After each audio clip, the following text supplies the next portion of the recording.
Welcome in to the Week 8 recap. As always, we will start with redraft. Leftist Cheers 6-2 defeats Bills Mafia 3-5, 148.64 to 129.12. Leftist Cheers finds their 6th win of the season, this one over Bills Mafia. Solid performances across the board for Leftist Cheers contributed to the second highest score in the league this week. Bills Mafia had a decent performance, but dud games from Cooper Kupp and Darren Waller ultimately led to the loss. It's been a long time since Leftist Cheers has beat Bills Mafia, as we'd have to go back to Week 7 of 2020 for their last victory. This win does tie the all-time series, though, at 4 games apiece. Washington Rednecks 3-5 defeat the Red Carpets 1-7, 174.4 to 94.78. Thorough domination from the Washington Rednecks this week. 3 players eclipsed the 30-point mark, and a 4th hit the 25 spot. If the Rednecks would have started Josh Allen, Sam Howell, and CeeDee Lamb and left the entire rest of their starting spots blank, they still would have secured the win over the Red Carpets. This is the 19th highest one-week score in league history and the 3rd highest one-week score in franchise history for the Rednecks. The 79.92-point difference is the 7th largest winning margin in league history, but only 2nd largest for this season, as Steel Curtain topped Bills Mafia by 84.42 points back in Week 3. Gumpy Glizzies 5-3 defeats, no pun intended, 5-3, 122.54 to 114.06. Despite scoring in the bottom half this week, Gumpy Glizzies finds a way to get their 5th win on the season, topping no pun intended in the process. To nobody's surprise, Christian McCaffrey and Tyreek Hill do most of the dirty work, combining for 48.74 points and accounting for nearly 40% of Gumpy Glizzy's total. This is Gumpy Glizzy's 5th win in the 12 all-time matchups between these two storied franchises. Scuba Delinquent 4-4 defeats Nico's League 3-5, 145.74 to 139.44. In this extremely important matchup of 3 and 4 teams, Scuba Delinquent sees the win column increase while Nico's League sees the opposite. Nico's League, dealing with Justin Fields' injury, was going to start Sam Darnold until miraculously Brock Purdy cleared concussion protocol and played for San Francisco. With a goose egg on the board, it was an uphill climb for Nico's League. On Monday Night Football, Jahmyr Gibbs needed 34.85 points to catapult Nico's League to victory, and Gibbs was extremely close, only needing a touchdown on the last drive of the game to pass the mark. The Lions settled for a field goal attempt, and Nico's League settled for a Week 8 loss. All time between these two franchises, Scuba Delinquent has 7 wins to Nico's League's 8 wins. Steel Curtain 5-3 defeats the Stoners 5-3, 99.14 to 98.04. This year has been crazy, and every week it seems like something else happens to reiterate that point. This week is no exception, as Steel Curtain scores under 100 points and still pulls off the victory to move to 5-3 on the season. The chances for Steel Curtain looked slim going into Sunday Night Football, and still looked extremely slim even after that Sunday night game produced 25.82 Justin Herbert points. All Jared Goff needed to do in front of a rowdy Monday night Detroit crowd was post 15.49 fantasy points for the Stoners to ease their way to 6-2. Goff looked like he'd easily pass that mark, but the Lions' defense showed up and kept the Raiders from ever sniffing a comeback. In response, the Lions used the entire 4th quarter to run out the clock, not letting Goff get nearly any work in the pass game. Goff ended with 14.38 points, just 1.11 points shy of the needed mark.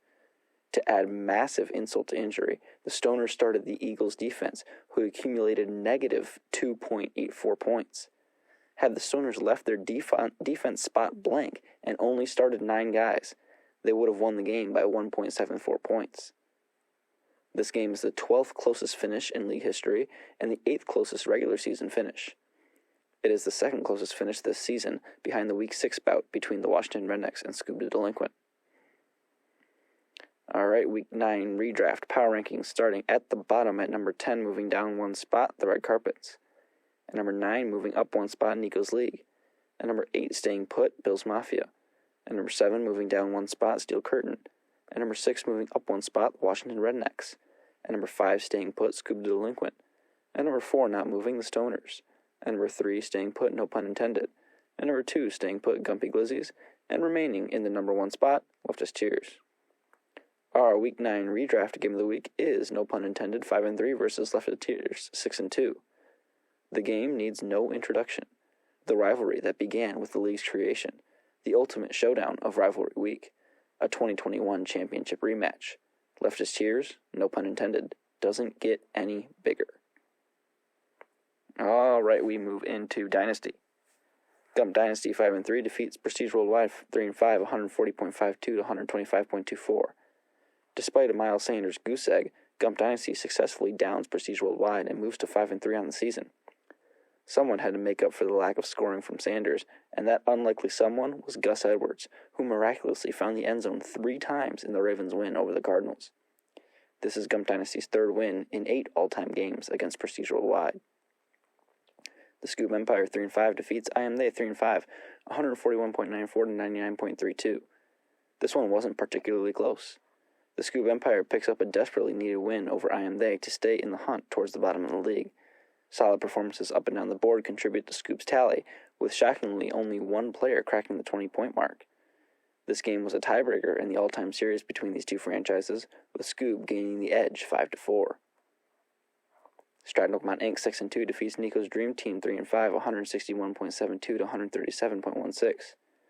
Stratton Oakmont Inc. goes bananas and scores over 160 points in what was an all-around high-scoring week in the NFL.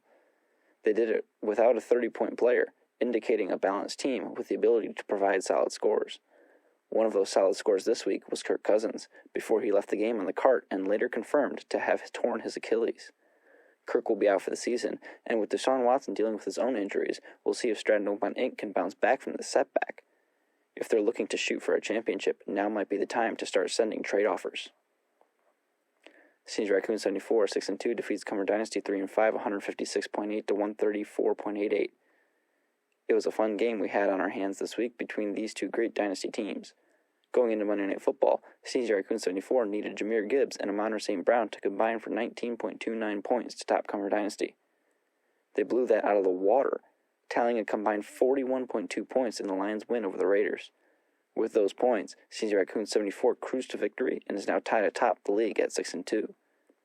Senior Raccoon 74 also continues their domination of the all-time series between these two teams, as they have won all but one of their 6 all-time matchups. Our Week 9 Dynasty Power Rankings, starting at the bottom, not moving, at number 8, I Am They. At number 7, not moving, the Scoop Empire. At number 6, moving down 1 spot, Prestige Worldwide. At number 5, moving up 1 spot, Nico's Dream Team. At number 4, moving down 1 spot, Stratton Oakmont Inc. At number 3, moving up 1 spot, Cumber Dynasty.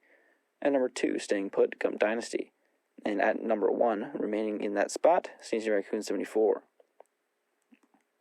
Our Week 9 Dynasty Game of the Week is Gump Dynasty 5-3 versus Stratton Oakmont Inc. 6-2. The loss of Kirk Cousins will be key in this matchup. Also, given that Christian McCaffrey and Brandon Ayuk are on bye, look for Gump Dynasty potentially pull a sneaky win in this Week 9 battle. Alright, we move into Idle League. Thanks for listening to that. It's unfortunate that I have to say this, but the Red Riders are officially back. I don't make the rules. The United States Postal Service just keeps winning, and it's getting quite annoying. With Eckler back, this team could be looking at a championship run.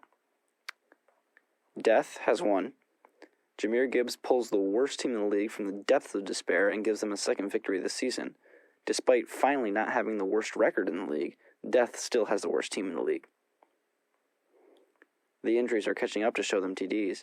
It helped this week that David Njoku scored 17.7 points, but it didn't help that the Colts defense forgot how to play football and deducted over 5 points from their total. And Slower Ponies is crawling back to life and have made it to 4-4 in the season. CeeDee Lamb's 38.7 points was the main point of interest this week, and Sam Laporta's Monday night performance seems to be cementing him as this league's second best tight end. Our Week 9 Idle League Power Rankings, starting at the bottom, not moving, at number 10 is Death. At number 9, not moving, is Influence Driving. At number 8, not moving, Fudge Packers. At number 7, staying put, Bucknuts. At number 6, staying put, Ease Savages. At number 5, moving down 1 spot, Show Them TDs. At number 4, moving up 1 spot, United States Postal Service. At number 3, moving down 1 spot, Chad's Personal Shop Vac. At number 2, moving down 1 spot, Slower Ponies. And claiming the number 1 spot miraculously, moving up 2 spots from last week to do so, Red Riders. All right, thanks everyone for listening to the Week 8 recap. We will see all of you in Week 9.